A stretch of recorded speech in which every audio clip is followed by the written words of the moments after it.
I find it very interesting that Freud was so patriarchal, so heteronormative, and so what do I say, so strict binary in his gender, male or female, but he was responsible for what we know now, that no one is any gender completely. Let's go back and look at what I said about Freud. Freud says that desire, like libido, like energy, Shakti, never goes away, it just transforms. So the initial desire for the phallic mother, for the male, the biological male, didn't go away, it goes into the unconscious. And the conscious thinking of the boy is, I am a consolidated male, I have the phallus. And the unconscious is that flip-flopping, feminine, gendered, desiring phallic mother, I'm one with phallic mother, and so forth. So see, he's not fully a male. And later, and a French analyst like Lacan said that the reason men rape and bring assault on women is because that insecurity that I'm not fully male is hovering, because our conscious is continuously being hovered by the unconscious. That's why we remember things that we have forgotten, because sometimes it bubbles up, like, volcano is dormant but it bubbles up. That threat from within the man is always there, that I am not fully consolidated, I am the masculine. That oneness, that with the Shakti, is always there, it's bubbling up. And that's why he has to rape, assault women, because he is feminine, his unconscious is feminine. Look at the other side. The unconscious desire of the woman is the desire for the phallus, and it also bubbles up, so she's not fully feminine, she also has her masculine side. Genders are very, very, very, very fuzzy. None of us are fully male, fully female. None of us are fully heteronormative or fully heterosexual or fully homosexual. It's a variety. I think there are just millions of genders. And it's very interesting. My daughter and I visited the Singapore Zoo on our way to Kolkata once from the US, and there they showed us a Komodo dragon. It's a very ancient reptile which never evolved. I don't like the word evolution, it's very patriarchal, but I'm using it.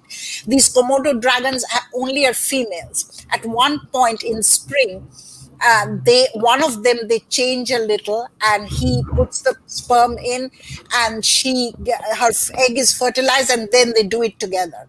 So what's very interesting, that I was thinking, and this semester I'm going to teach that also. There is a philosopher, feminist theorist called Shulamit Firestone. She wrote a book called Dialectics of Sex. I find it very interesting. She says maybe technology will take us somewhere where women, you just have one gender, we are self-reproducing like the amoeba or something, and then we won't have these gender hierarchies. Well, that's the second definition. There's another definition of masculine and feminine. Marxist feminists talk about that it depends on the division of labor. For example, today I find it very interesting. I told my brother, you cannot depend on me, and my mom's 86, and the woman who helps us in the domestic sphere, the domestic woman. You have to learn how to cook. And I taught him how to cook, because, in India especially, men never cook. See, this is the division of labor. That those who can cook, clean, rear babies are feminine, and those who are part of the wage labor in capitalism or part of the agricultural system, they are masculine. So masculinity and femininity also for feminism can come through the division of labor. So after I was married, my mother-in-law said, now you're doing the real work, cooking, cleaning, and not just sitting with books. See, this is the ideological thing. Men can, and yet public cooking, when it comes to big chefs, when it's institutionalized, it's all men. Their patriarchy is working very well, but little domestic, Marx talks about the use and exchange value. Use value is when you're using something, exchange value is when you take into the market and exchange it. When it's use value, when it's little, women are cooking. When it's exchange value, it's about the market, it's big chef, it's men, masculine. So division of labor is also another way to define genders. And gender, for your question, Kalidasi, I think gender is just, there are millions of genders. So that's my answer. Okay, and now, Rinita ji, I have seen in the if you see the devis and devtas of our dharmic tradition, I have seen masculine being embodied as male, also a male consort, and then feminine as a feminine consort also we have, and then we have got male and female combined together, the Ardhanarishwar Absolutely. root. Yes. So Absolutely. now the thing is that when we already have such variations of energy and its involvement together and existence together in unison, now my question to you is, uh, where does the discrimination comes in when they say a man is a heterosexual man, a heterosexual woman, and then there is this third gender. So, I mean, like, how does all these three stand opposite, and they are inferiorizing the third gender, and there is only two, and they call it very moral. Being a straight man is very moral, being a straight woman is very moral, and being a transgender is a waste. So, what do you have to say about that? Because I sometimes don't understand this subject. Right. It's all about power and who wants to hold on to power. See, if you are that consolidated male, see, I avoided castration and I hold power. And there is interesting theory, if you go through my feminist theory book, on how this heterosexuality is also controls the market. Look at the way ads are produced. Women are hyper feminized in a capitalist way, because femininity also, see how it's cultural, it changes with age. The concept of beauty in a certain culture in Europe in the medieval times is no longer the concept of beauty in the West now, of femininity. At that time, femininity was a pretty bulky woman. She would be considered obese. If you look at the paintings from Leonardo and so forth, Mona Lisa was not a slim, thin, and anorexic type.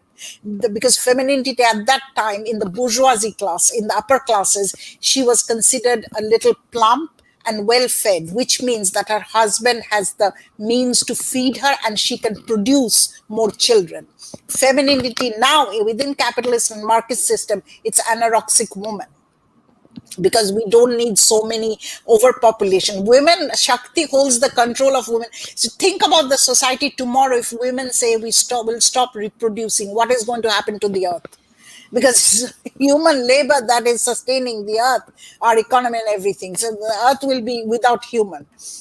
Unless you believe in those myths of virgin concept. I think basically the virgin concept is probably people, some kind of sci-fi thing. You can interpret it in that way. But of course, I don't want to go there because I don't want to hurt anyone's religion.